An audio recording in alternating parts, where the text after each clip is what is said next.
இந்த மட்டன் சுக்காக்கு நம்ம வறுத்து அரைச்சி வச்சிருக்க மசாலாவை சேர்த்து செஞ்சு பாருங்க. டேஸ்ட்டு அட்டகாசமாக இருக்கும். இந்த மட்டன் சுக்கா சாம்பார் சாதம், ரச சாதம் எல்லாத்துக்குமே சைட் டிஷ்ஷாக மேட்ச் ஆகும். இப்போ ரொம்ப ஈஸியாக எப்படி செய்யுதுன்னு பார்க்கலாம்.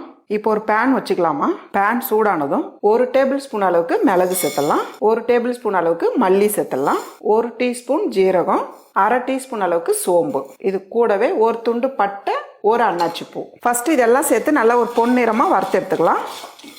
பாருங்க, இந்த அளவுக்கு கலர் மாறினதும் ஸ்டவ் ஆஃப் பண்ணிடுங்க. இதை நல்லா கொஞ்ச நேரம் நல்லா ஆற வச்சு மிக்ஸி ஜாரில் சேர்த்து நல்லா அரைச்சி எடுத்துக்கோங்க. இப்போ ஒரு குக்கர் வச்சுக்கலாமா. நான் 1/2 கிலோ மட்டன் வாங்கி நல்லா கழுவி சுத்தம் பண்ணி வச்சுருக்கேன். பீஸ் உங்களுடைய விருப்பம் தான், பெரிய சைஸாக வேணாலும் வாங்கிக்கலாம். கட் பண்ணும்போது இந்த மாதிரி குண்டு குண்டாக கட் பண்ணி வாங்கிக்கோங்க. இப்போ இதை குக்கரில் சேர்த்துடலாம். இது கூடவே ஒரு 3 சிட்டிக்கு அளவு மஞ்சத்தூள் சேர்த்துடலாம், 1 டீஸ்பூன் அளவுக்கு இஞ்சி பூண்டு பேஸ்ட்டு சேர்த்துக்கலாம், கொஞ்சமாக உப்பு சேர்த்துக்கலாம், இப்போதைக்கு கம்மியாக சேர்த்துக்குங்க.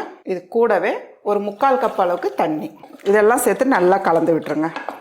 இப்போ குக்கர் மூடிட்டு ஒரு 5லேருந்து ஒரு 6 விசில் விடுங்க, நல்லா வெந்துடும். நான் 6 விசில் விட்டுருக்கேன், பார்க்கலாம். பாருங்கம்மா, மட்டன் நல்லா வெந்திருக்கு பாருங்க. இப்போ ஒரு பேன் வச்சுக்கலாம். பேன் சூடானதும் ஒரு 3 டேபிள் ஸ்பூன் அளவுக்கு எண்ணெய் சேர்த்துடலாம். எண்ணெய் சூடானதும் ஒரு சின்னதாக ஒரு பிரியாணி இலை, 2 கிராம்பு, இது கூடவே ஒரு 10 பீஸு முந்திரி. முந்திரி தேவைப்பட்டா சேர்த்துங்க, இல்லைன்னா விட்டெல்லாம் நம்மளோட விருப்பம் தான். முந்திரி சேர்த்துட்டு கொஞ்ச நேரம் அப்படியே கலந்து விட்டுட்டே இருங்க. இது கூடவே 1/4 டீஸ்பூன் அளவுக்கு ஜீரகம் சேர்த்துடலாம். முந்திரி இந்த அளவுக்கு செவந்து வர டைமில் ஒரு பெரிய வெங்காயம் எடுத்து பொடியை நறுக்கி வச்சுருக்கேன், இது சேர்த்துடலாம். வெங்காயம் சேர்த்து ஓரளவுக்கு நல்லா வதக்கிடுங்க. இது கூடவே ஒரு 50 கிராமுக்கு சின்ன வெங்காயம் கட் பண்ணாமல் முழுசாக சேர்த்துக்கலாம். இது ரெண்டும் சேர்த்து நல்லா வதக்கிடுங்க. பாருங்கம்மா, வெங்காயம் இந்த அளவுக்கு நல்லா வதங்கி வர டைமில் பொடியை நறுக்குன ஒரு தக்காளி, கூடவே 2 டீஸ்பூன் அளவுக்கு இஞ்சி பூண்டு பேஸ்ட்டு சேர்த்துக்கலாம். தக்காளி இஞ்சி பூண்டு பேஸ்ட்டு சேர்த்து நல்லா வதக்கிடுங்க. தக்காளி இஞ்சி பூண்டு பேஸ்ட்டு சேர்த்து ஓரளவுக்கு நல்லா வதக்கிட்டோம். இந்த அளவுக்கு வதக்கிடணும். இந்த டைமில் நம்ம மசாலா சேர்த்துக்கலாம். 1/2 டீஸ்பூன் அளவுக்கு மிளகாய் தூள் சேர்த்துக்கலாம், 1/2 டீஸ்பூன் அளவுக்கு கரம் மசாலா சேர்த்துக்கலாம். மிளகாய் தூள் சேர்த்து நல்லா கலந்து விட்டுருங்க.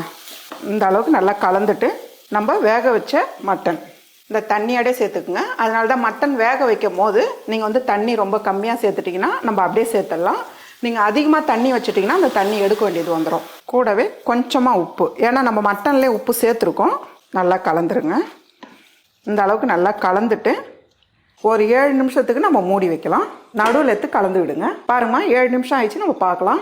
தண்ணி நல்லா இழுத்துருச்சு பாருங்கள். மட்டனோட தண்ணி இந்த அளவுக்கு நல்லா தண்ணிலாம் இழுத்ததும் நம்ம அரைச்சி வச்சுருக்க மசாலா இதை சேர்த்துடலாம். இறக்குற டைமில் சேர்த்துக்குங்க. இது கூடவே ஒரு பச்சை மிளகா 4ஆக கட் பண்ணியிருக்கேன், அதில் இருக்க விதையும் எடுத்துட்டேன், வாசனைக்காக தான். கூடவே கொஞ்சமாக கருவேப்பிலை நல்லா பொடியை கட் பண்ணிவிடுங்க.